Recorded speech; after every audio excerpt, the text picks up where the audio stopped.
Hi, I'm Michelle Alwardt reporting for Bass City Beat. I'm here at the Macomb County Sheriff's Office, where the Sheriff's Office has announced their partnership with Crime Stoppers. First of all, Crime Stoppers is the largest crime-fighting organization in the world. It basically empowers people through youth because they can give information anonymously to be able to protect their neighborhood without fear that there's going to be any kind of a retaliation.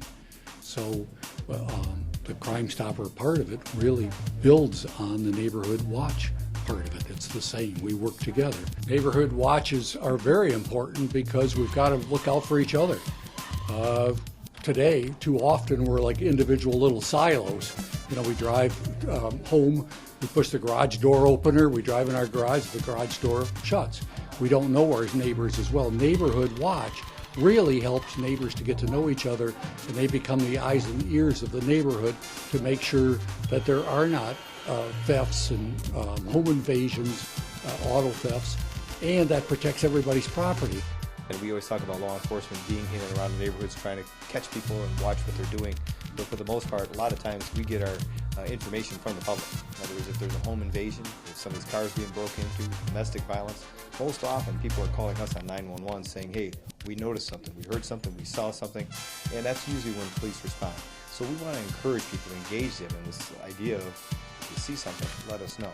So Neighborhood Watch are extremely important because these people understand that whole process and how to get information back to the homeowners if and when there's a problem in that neighborhood.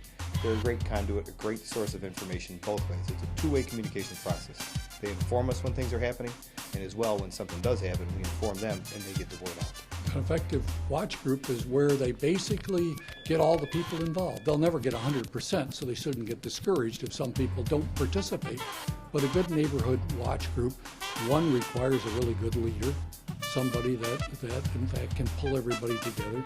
A good neighborhood watch group is in constant communication with the neighbors, usually by email, in terms of things that have gone on in the neighborhood, and tells people how they can make a difference. And making that difference is the comfortable way is just pick up your phone, call 1-800-SPEAK UP, give some information you have, some clues, something about something, and if they do, it's probably going to keep that neighborhood safe.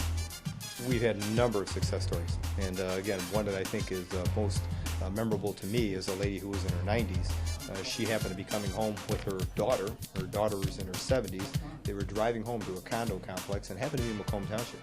And as they're driving, the 90-year-old lady is watching as she's driving through the subdivision getting to her home. She looks across the street and it's dark outside. It's like 11 o'clock at night. She notices that the front door is open, the screen door is shut, but the front door is open to a neighbor's home. She knows the neighbor, knows that that's not normal, and then all of a sudden as they're pulling into the garage, she sees a couple people walking around the neighborhood. So when they get into the garage, they shut the garage, the daughter in her 70s makes the call to us 911. We send some cars out there, and next thing you know, these people are running through the neighborhoods. We find a vehicle, the person was actually the watch-out was sitting in. They stop that person, arrest these people. And these are people that were committing crimes, doing home invasions in a tri-county area. These are people we've been looking for quite some time. They were just plaguing the neighborhoods by breaking into homes. And this 90-year-old lady was the one who saw it, brought it to her daughter's attention. And when they parked, they didn't just ignore it and say, they're not bothering me, I don't want to bother them. They got on the phone and called 911, and it helped us resolve a lot of crimes and prevent these people from victimizing others. If anyone would like to become more involved with Crime Stoppers, please call our offices at 313-922-5000 and tell us about your interest in Crime Stoppers. Tell us about materials that you'd like to have. Tell us anything. If you're interested in forming a neighborhood watch group, we would be glad to talk to you. Anything that you feel that you would like to do, please contact us at 313-922-5000. The key to keeping your community safe is to keep in contact with your neighbors and with local law enforcement. Thanks to tools from Crime Stoppers and the Macomb County Sheriff's Office, Macomb County is taking more steps into keeping our community safe. For Bass City Beat, I'm Michelle Alwardt.